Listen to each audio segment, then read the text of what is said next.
Salut les fous! Enfin, un retour sur YouTube. Où est-ce qu'il est, le petit bonhomme? Beaucoup d'abonnés sur diverses plateformes m'ont demandé de faire un tutoriel sur comment reproduire des pièces et fabriquer des moules. Let's go.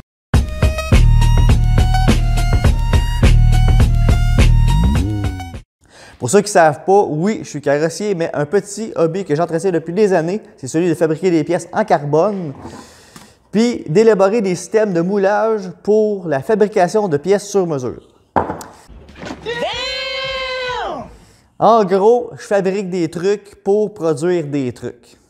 Grosso modo. Ah ouais, puis profite-en donc pour t'abonner, lâche un pouce si tu aimes la vidéo, tag-moi sur n'importe quelle plateforme pour me montrer ton moulage puis ton résultat.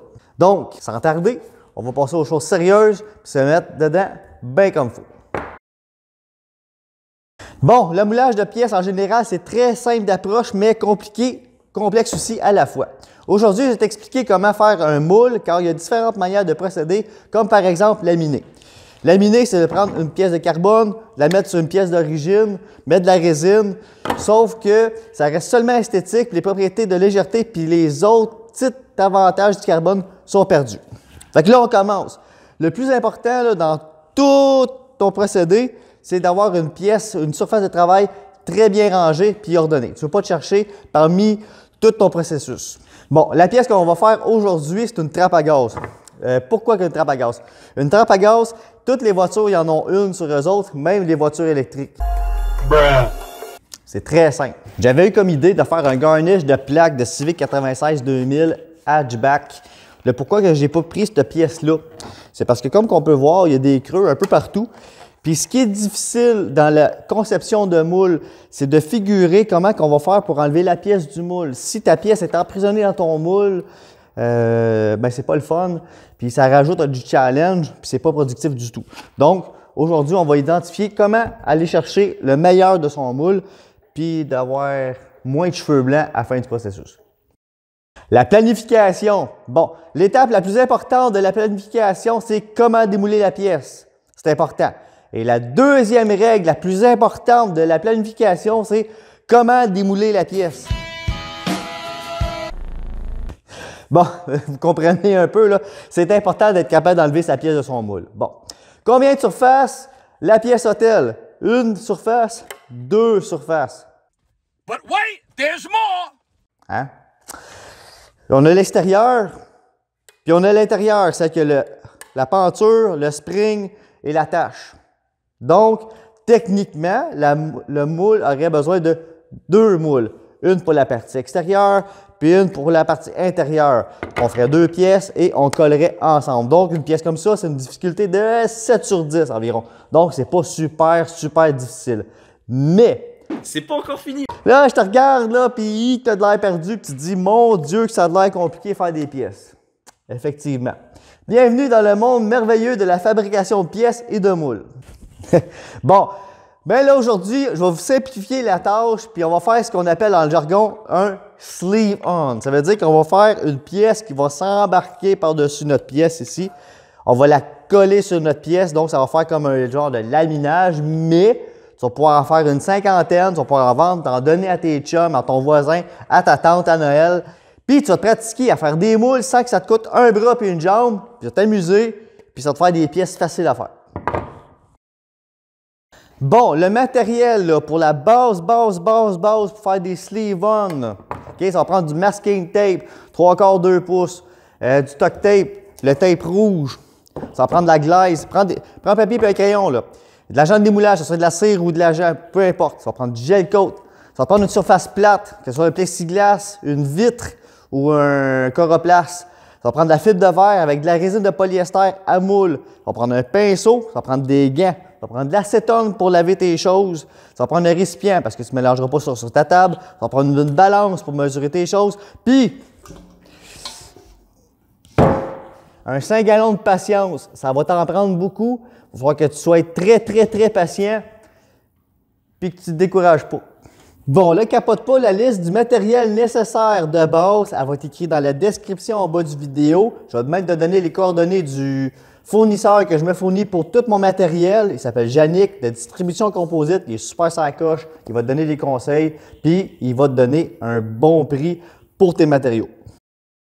Le processus de préparation de la pièce, c'est pas très compliqué. Il faut que ta pièce soit propre, lisse puis droite. Ce qui arrive, c'est que tous les défauts, toutes les affaires, toute ta pièce, elle va être printée comme dans un miroir dans ton moule. Si tu as un défaut, tu as une graphine, tu as un chip de roche, ça va être dans ton moule. Plus tard, il va falloir que tu corriges ton moule ou, pire, tu vas scraper ta pièce ou tu vas scraper ton moule. Donc, plus ta pièce elle va être belle, plus que ton moule va être beau, plus que tu vas faire des belles pièces. Ça va ensemble. Là, je te vois, tu me regardes, tu me dis, ouais, mais à quoi ça sert que ma pièce elle soit super propre? Si on fait un sleeve-on, si on met quelque chose par-dessus pour le mouler par-dessus, ça donne à rien. Bien, Christy, tu as raison, mais moi, je vous montre la base puis les principes de moulage à la base. Mais c'est vrai qu'on va mettre un tape par-dessus. C'est moins important, ça dérange moins, mais c'est toujours mieux de s'habituer à travailler avec des belles pièces propres, des belles pièces en forme. Comme ça, on ne se fait jamais avoir. C'est une bonne habitude de travail, puis on ne le regrette jamais. Bon, en parlant de tape par-dessus, ce qu'on va faire, c'est qu'on va prendre notre pièce, puis on va rajouter du tape bien épais, bien égal, ce qui va faire un espace entre ma pièce moulée et ma pièce originale. Ça veut dire que ça va faire un jeu tout le tour. Ce qui va faire en sorte que la pièce elle va se glisser par-dessus, puis ça va nous donner de la place pour mettre une colle entre les deux. Une fois que la pièce elle va être faite, puis on va pouvoir la mettre par-dessus. Tu me suis-tu? Oui? Parfait. La fabrication de la sleeve, c'est pas très compliqué. Il va falloir prendre du tape, la mettre bien épais dessus. Combien d'épais? 15 couches. Oui, 15. Là, pourquoi? Une couche de masking tape, c'est très mince. Puis 15 couches, c'est exactement l'épaisseur que ça va nous prendre pour couvrir du tape 2 faces 3M par-dessus, égal tout le tour. Bon. Là, les gens vont dire, ouais, mais il y a d'autres solutions, il y a d'autres procédés. Moi, personnellement, j'utilise des feuilles de cire d'abeille non poreuses que je mets sur mes surfaces où je fais un sleeve, mais c'est une étape de plus. J'aurais pu aller chercher, bon, ben, va faire toi une impression 3D de ta pièce un petit peu plus grande, moule ça par-dessus, puis ça va être parfait. J'essaie de vous introduire dans le monde du moulage le plus basic possible, comme que je l'ai appris au départ, comme je l'ai appris à mes tout débuts. Puis c'est avec ça qu'on apprend beaucoup à travailler les surfaces. Puis après, quand on passe à un autre niveau, on est plus à l'aise, on a plus de connaissances, plus de patience. Bon, là, ça suffit le parlage, là. On va mettre du tape là-dessus, on va mettre de la résine là-dessus. Fait que, on est rendu à s'amuser. Allô? Faut essayer le moins possible d'embarquer sur une sur l'autre. Très important. Là, je sais que ça va être difficile parce que le tape ne veut pas pouvoir dépasser.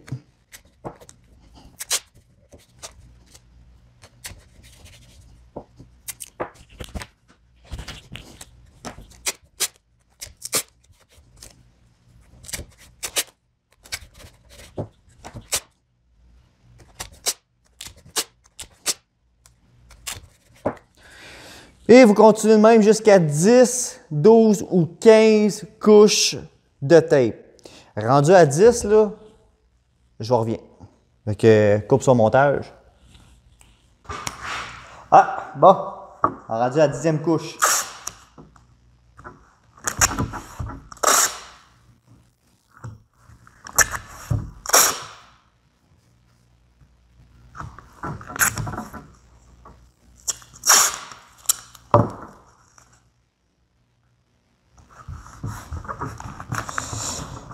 Comme vous pouvez voir, entre chaque couche, je appuie sur les côtés pour être sûr d'aller chercher tout l'espace que je peux, que ce soit le plus tight possible. Et voilà, 10 couches. Ça en fait.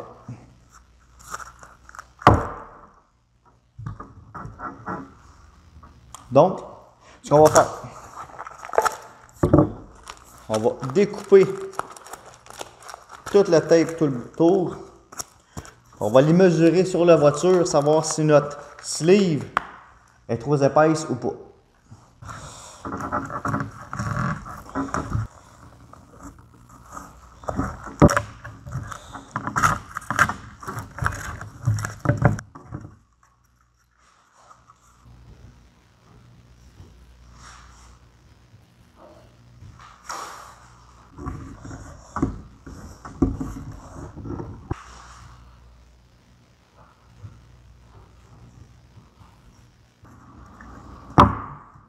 Tada! Bon, c'est pas très compliqué. Une fois qu'on a mis notre tape, on essaye toujours la pièce avant. Toujours. Pour être sûr qu'elle fit là. Là, elle est un peu serrée en haut ici. Sauf qu'une fois que la pièce elle va être faite, une fois que le moulage va être fait, je vais pouvoir un peu ajuster la pièce en temps et lieu. Ça, c'est acceptable comme sleeve. Donc, on va essayer comme ça. Et voilà. That's it. Bon, maintenant, duct tape rouge. Là, pourquoi?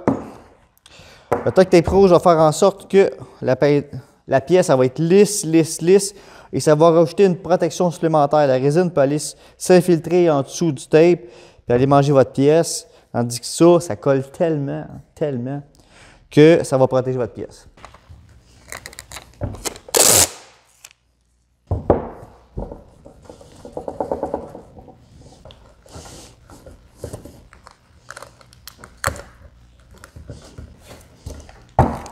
That's it. On est prêt à se faire du fun. On va découper l'excédent. On va passer à la prochaine étape. Bon, je m'en allais oublier. Quand on a fini, on prend du duct tape, on le met de l'autre côté, on le met comme ça, puis on l'accote de même, bien serré, pour être sûr que les rebords ne fassent pas comme ça.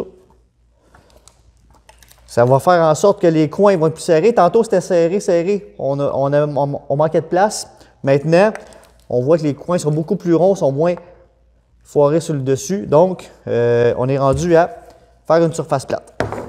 La surface plate, justement, un coroplast, un carton avec du duct tape dessus, une vitre, peu importe. On va mettre notre morceau. Moi, je vais tricher. Je vais couper des trous ici. Puis mon morceau va rentrer à l'intérieur. Après, on va mettre de l'argile tout le tour, ou de la glaise. Puis on va faire un beau petit joint. Donc, regardez bien ça.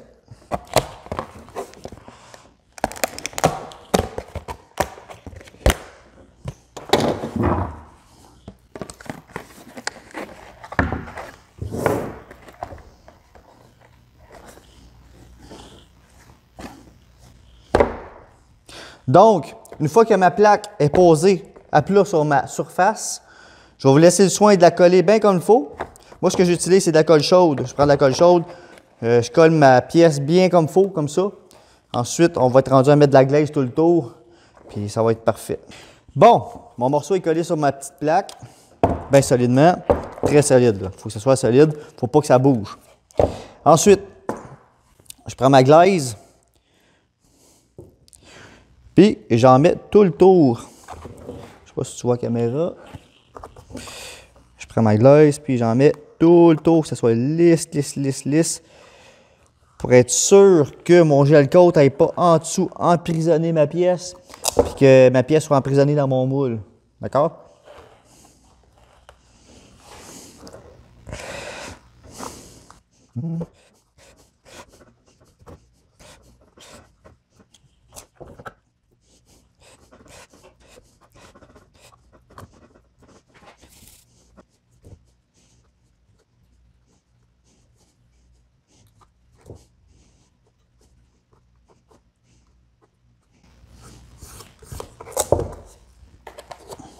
Voilà. Ensuite, il faut pogner un bout de crayon, puis tout lisser, toute la surface, puis que ça soit le plus lisse possible. That's it. Bon, maintenant que ma glaise est mise tout le tour, n'oubliez pas les deux premières règles les plus importantes de quand on fait un moule. La première, c'est que faut pas que ton moule colle après ta pièce. Et la deuxième, c'est ça.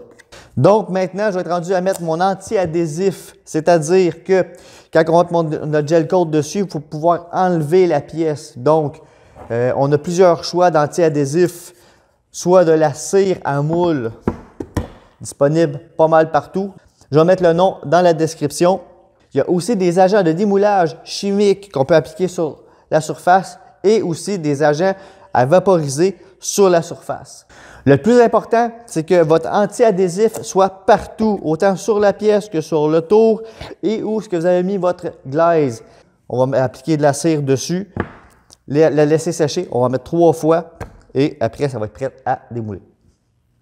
Notre anti-adhésif est mis.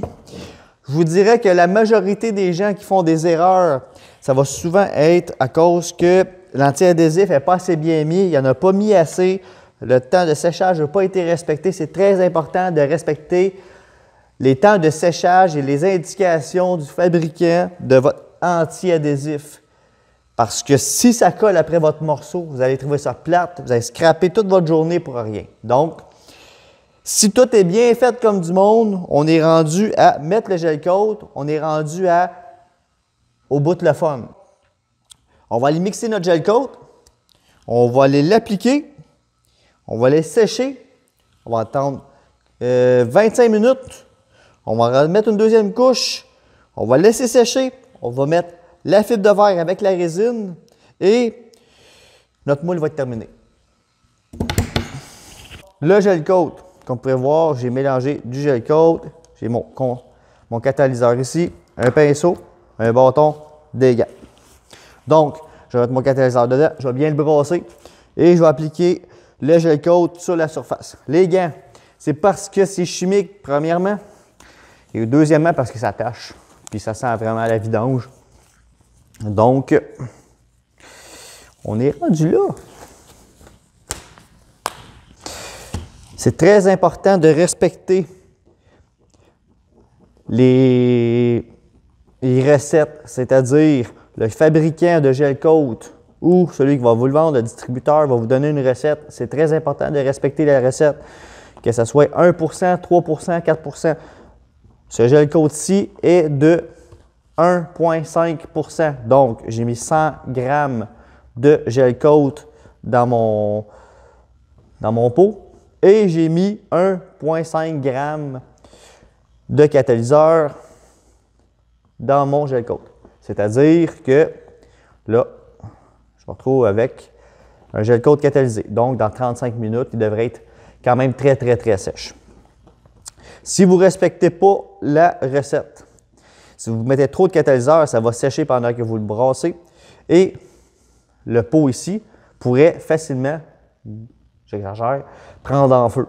Ça va devenir dur, ça va devenir noir, ça va bouillir, ça va faire de la boucane, puis la boucane est très toxique.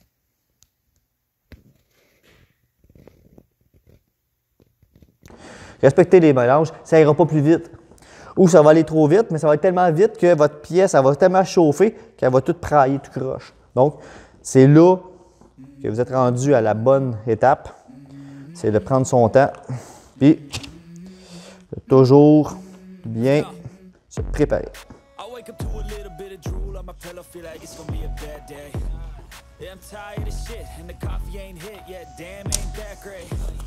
I don't wanna go to work cause my boss is a jerk and I'm not even that paid. I need a change in my life cause I don't feel alive and there's nothing that makes me happy. Hold my beer for a minute. I'm about to quit my job, cash in for a ticket. I'm going on a trip and I don't plan to visit. I'm gonna stay there till I feel like I'm winning. And this is just the beginning. I need a big change, help me feel like living. I need a big swing, home runs I'm hitting, and I'll never look back, moving on till I get it all. And we all got dreams. We all want things, but what you gonna do for it? How you gonna move for it? What you gonna be? And do you believe you can do anything? But what you gonna do for it? How you gonna move for it? What you gonna be?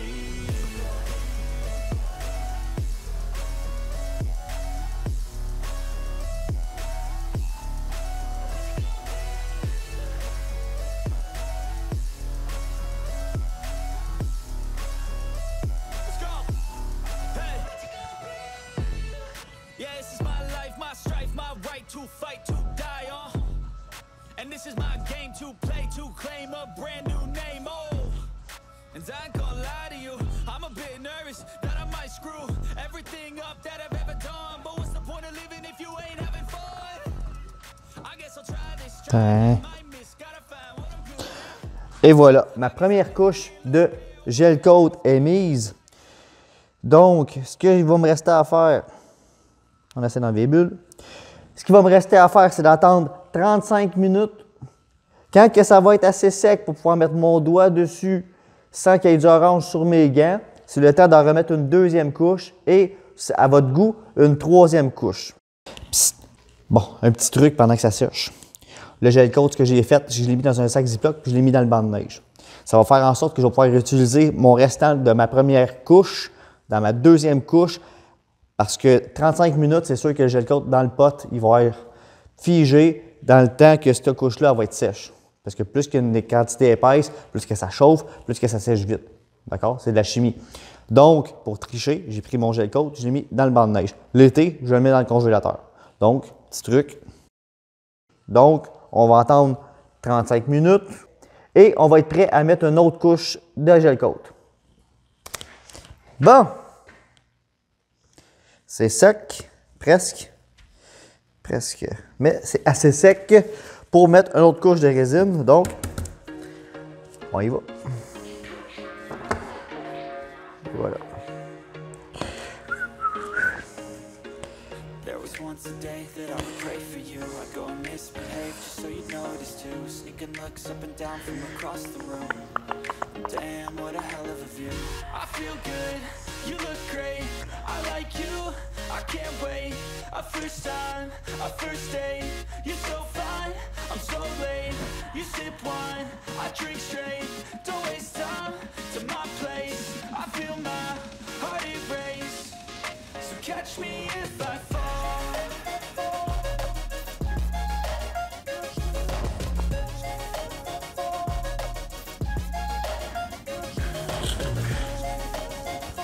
Et voilà.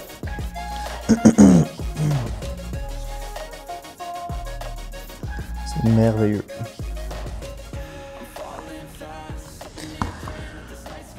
Bon, c'est fini. Le gel coat, il n'en reste plus. Mon moule est déjà tout rempli. Il va nous rester à attendre que ça sèche 35 minutes à 1 heure. Ça dépend de comment que le gel coat va réagir, la température de la pièce aussi. Ensuite, on va mettre de la résine de polyester, de la fibre. On laisse sécher ça. Puis après, on démoule puis on a une belle pièce.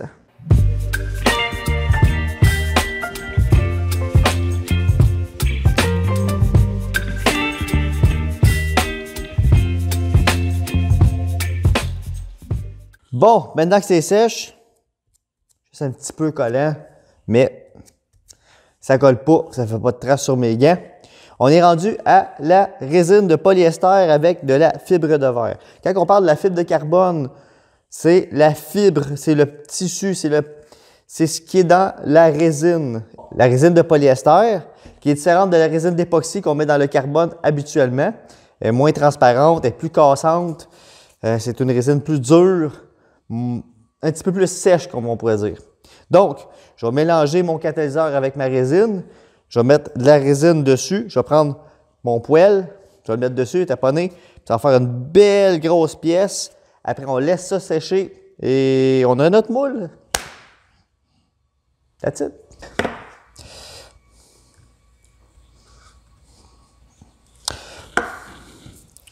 Ah, petite précision. Quand vous mélangez de la résine de polyester, c'est une résine qui est très, très forte. Il ne faut pas la mélanger dans du styromousse, dans un verre de plastique, dans des verres du Dolorama, comme on dit, là. Ça, c'est un verre, c'est un plastique qui est fait exprès pour les produits chimiques, ça ne dérange pas. Tandis qu'un verre standard en plastique, il va tout simplement fondre. Tu sais, des verres à café là, en plastique, ça va fondre. Les verres en styromousse, ça va fondre quasiment instantanément. Donc, c'est très important d'utiliser des très bons verres qui sont exprès pour ça. Donc, on mélange. La résine est supposée de changer un petit peu de couleur.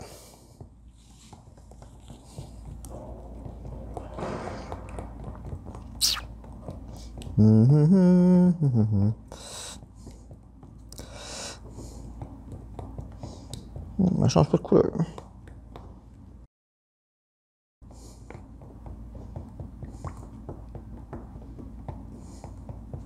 On va la brasser. Donc, c'est la même recette, 1,5 %. J'avais 200 de résine. J'ai mis 3 grammes de catalyseur. Ça va être la même chose. Voilà, ça change un petit peu de couleur. Quand vous mettez plus de durcisseur ou de catalyseur, la couleur va changer beaucoup plus vite et elle va être beaucoup plus intense. Moi, j'aime ça rester dans les specs. Toujours garder dans la même formule. Comme ça, mon matériel ne travaille pas tout croche. Bon. Un pinceau.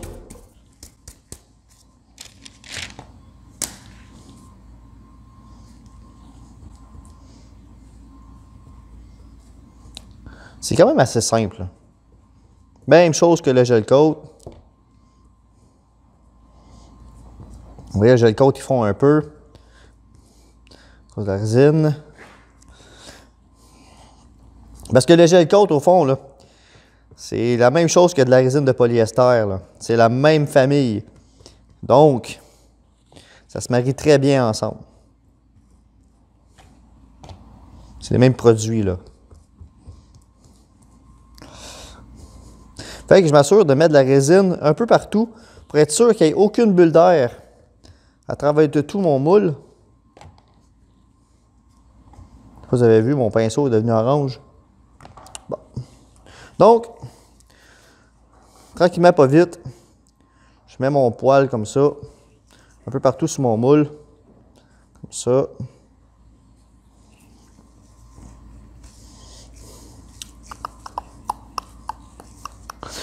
Là, dans les sortes de poêles, les sortes de fibres de verre, il y a différentes épaisseurs. Je serais supposé de prendre du mince. Je commence avec du mince par-dessus. Je mets du épais ou du moyen épais par-dessus le mince et je finis avec du mince pour faire une belle finition sur mon moule. Mais là, vu qu'on est en train de juste apprendre comment le faire, c'est pas si grave que ça. Ça ne dérange pas. On fait juste s'amuser en ce moment. Donc, c'est pas si tant grave. Donc, je prends de la résine et je tapote comme ça sur mon moule. Comme ça. Il ne faut pas avoir peur d'en mettre. C'est pas grave. On ne peut pas trop en mettre. Techniquement, oui, mais ça va juste couler. Donc, ça va être du gaspillage. Donc, on se promène avec ça, avec notre pinceau. Vous allez voir au début, c'est un peu laborieux, mais ça va bien. On finit par s'habituer. On prend une petite twist. Là, vous allez voir, ça sent très fort.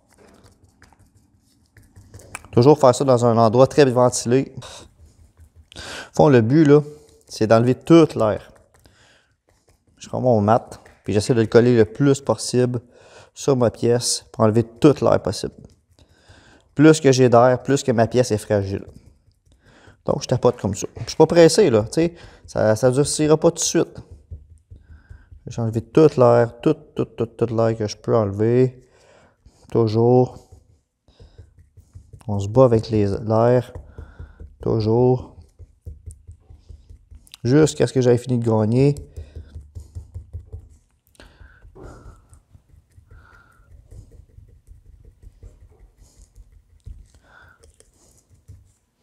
Voilà. Au fond, la première couche, c'est une des plus importantes. C'est elle qui va vraiment bien s'asseoir sur le gel coat, puis va faire en sorte que votre pièce, elle va être solide. That's it. Et on continue. On en rajoute. Ça.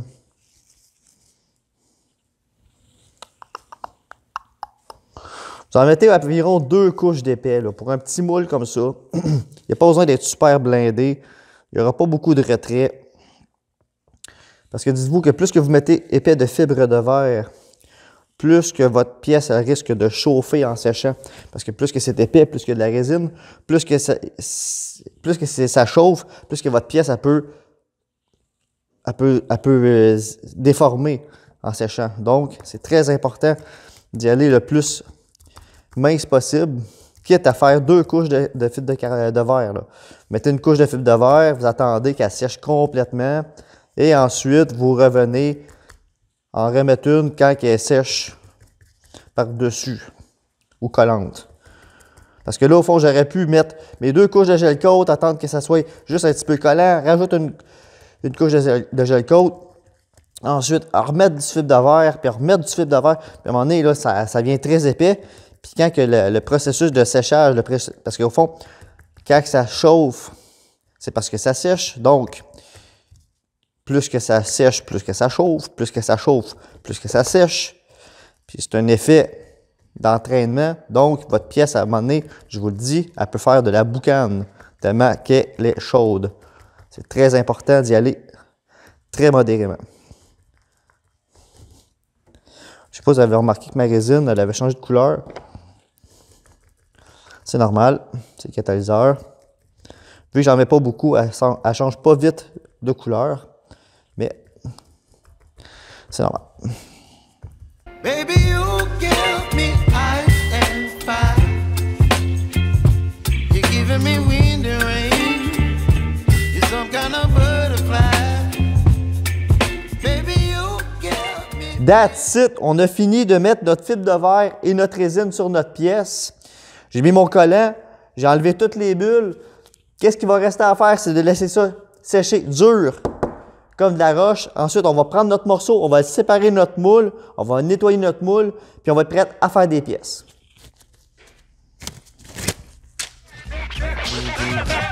Hey yo, qu'est-ce que t'as, B-boy? T'as tombé de la nerveuse, tu le retour du chief. J'suis quand si anxieux, quand je grab le mic, je vois la peur de tes yeux. Mais relaxe un tout petit peu, t'es en train de perdre tes cheveux. Bon matin, on est rendu à démouler notre pièce. Donc, notre pièce, comme vous pouvez voir, est rendue solide. Ça va être super beau. Fait qu'on enlève tout notre backing pour commencer.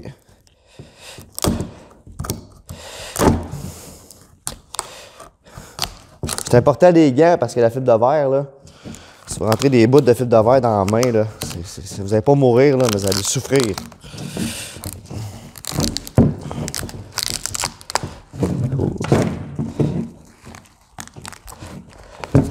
Je l'ai collé, je l'ai collé.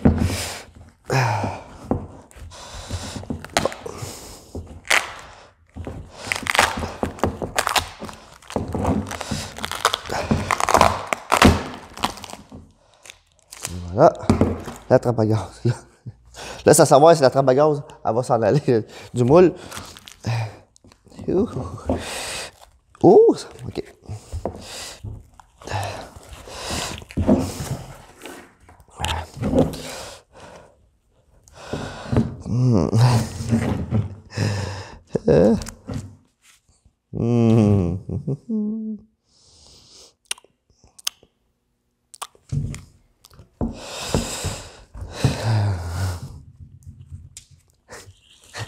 Oups. C'est quoi les 2 premières règles de quand on fait un moule? Première règle, on s'assure que la pièce peut sortir du moule. Et la deuxième règle est qu'on s'assure que la pièce peut sortir du moule. That's right. Et ça, c'est un exemple de la pièce, là, est bien attachée au moule. Là. Elle se divorcera pas.